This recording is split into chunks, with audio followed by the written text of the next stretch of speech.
Mesdames et messieurs, bonsoir. Voici les infos d'actualité d'Haïti dominantes de cette semaine. Voici les titres principaux. Nous avons la fin de la grève de Bélizières, l'exposition et mémoire, plus de 950 morts de l'épidémie d'Ebola, l'assassinat de Myriam Saint-Germain. Le député Arnel Bélizières sous perfusion. Sa grève de la faim continue, mais il prend un sérum qui permettra de ralentir son agonie. Le député Bélizières a soumis 3 grandes revendications. Peut-être la Chambre ira dans son sens pour 2 revendications à cause de son état de santé. On l'avait reçu pour vous sur notre plateau. Écoutez-le. Et menacé d'arrêter un député. Ouais, c'était en 1896 en Angleterre. C'est pour ça qu'on a voté vraiment la loi sur l'immunité parlementaire. Mais de nos jours, quelqu'un vraiment qui se réclame de l'opposition en Haïti, ils ne l'ont pas tué, c'est parce qu'ils n'ont pas la capacité. Et moi, je suis fier de dire vraiment à qui veut l'entendre, je suis un député de l'opposition. Il y a l'idéal politique et la vision. Il faut faire la combinaison des deux pour vous retrouver à ma place. Ce n'est pas une bataille facile. Quand vous vous battez en face du président directement, et vous savez que notre Haïti, ceux qui commandent, ce sont ceux qui ont de l'argent. Et moi qui viens vraiment d'un banlieue vraiment réfugié de la ville, on n'a pas les moyens économiques, mais on a la capacité.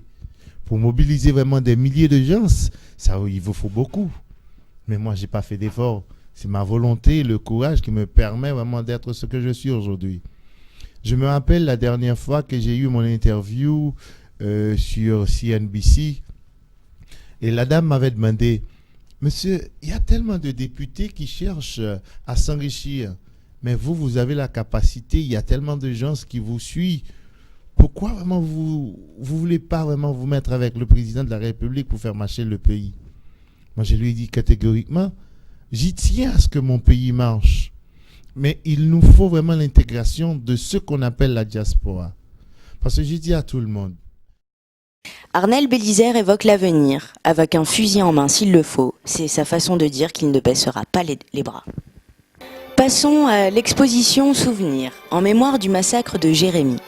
Des films documentaires comme L'homme sur le quai de Raoul Peck, Le règne de l'impunité d'Arnold Antonin et Von en soleil de Patrick Benoît seront projetés à cette bibliothèque respectivement. Retenez bien, le jeudi 7, vendredi 8 et samedi 9 août 2014. Je vous rappelle que plus d'une vingtaine de personnes issues de familles des membres de Jeunes Haïti ont été massacrées dans la ville de Jérémy. Et 13 autres membres du groupe ont été traqués, tués sur place ou emmenés et exécutés en public devant le cimetière de Port-au-Prince. Des centaines de mulâtres, femmes, vieillards et enfants ont été torturés puis tués au mois d'août, septembre et octobre 1964.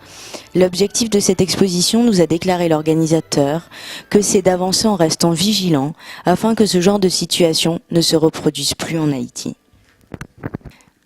Marie-Joseph, l'avocate de Jean-Bertrand Aristide, dément l'information contre les personnalités du parti Lavalas.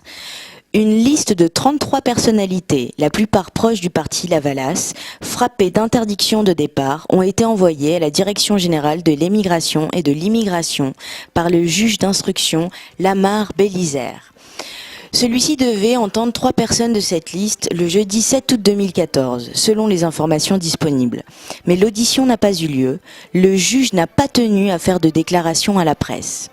Selon le journaliste Guyère Delva, ancien secrétaire d'État à la communication du gouvernement actuel, les noms de Jean-Bertrand Aristide et de son ancien Premier ministre Yvon Neptune figureraient sur une liste de 40 personnes. Travaille dans chaque ville capable chef métier, comprendre bail la mairie moyen pour la mairie travail pour mairie développer ville avec propre moyen qui gagne la caillou. Ça c'est un projet qui yo pas jamais travailler sur ça parce que yo pas bail mais aucun moyen surtout mais 4e classe Vous n'avez aucun budget, non, mais vous n'avez aucun moyen du tout. OK. Mais là, sur ma commune, à Fond-des-Nègres, je veux être maire de cette commune pour pouvoir apporter mon expérience, apporter mon savoir-faire dans plusieurs domaines au sein de cette commune. La démocratie plus que positive en Haïti. D'après nos sondages, 134 partis politiques sont reconnus par le ministère de la Justice et de la Sécurité publique. Et plus de 20 personnes seules se présentent aussi comme des leaders politiques. Ils viennent de Paris, de New York. Très difficile dans un pays où l'État ne subventionne aucune organisation politique. La réalité, c'est qu'ils travaillent tous sans violence en Haïti, un constat impossible avant 2012. Santé en Haïti. Le virus Ebola n'est pas présent en Haïti. Le virus Ebola n'est pas présent en Haïti, confirme le docteur Georges Dubuche, directeur général du ministère de la Santé publique et de la Population. Pour cette maladie qui a déjà fait de 950 morts sur le continent africain, il n'existe toujours pas de remède. Une information qui concerne tous ceux qui souhaiteraient retourner travailler en Haïti. Le 25 juillet à Port-au-Prince, la ressortissante américaine d'origine haïtienne, Myriam Saint-Germain, a été assassinée. Le gouvernement haïtien a condamné le meurtre. L'ancien ministre de la Justice et de la Sécurité publique a toutefois souligné que bien des cas, certains voyageurs sont victimes de guet-apens préparés par leurs proches ou familles qui ont été mises au courant de leurs activités.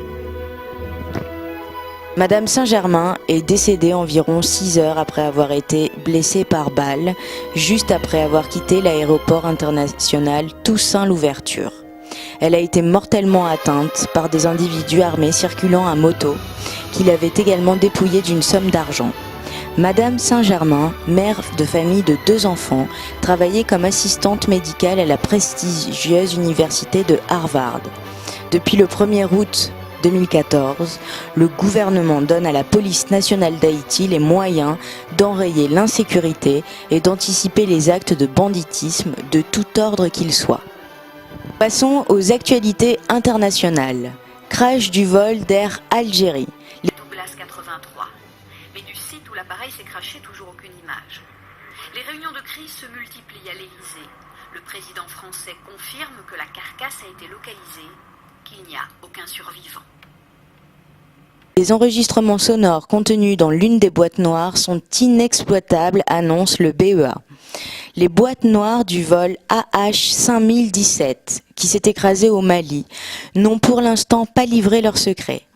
Le directeur du bureau d'enquête et d'analyse du BEA, chargé de se pencher sur les circonstances du crash, a indiqué jeudi 7 août que la bande magnétique contenue dans l'un des enregistreurs que transportait l'appareil était endommagée et que les enregistrements qu'elle contenait se révélaient inexploitables pour l'instant.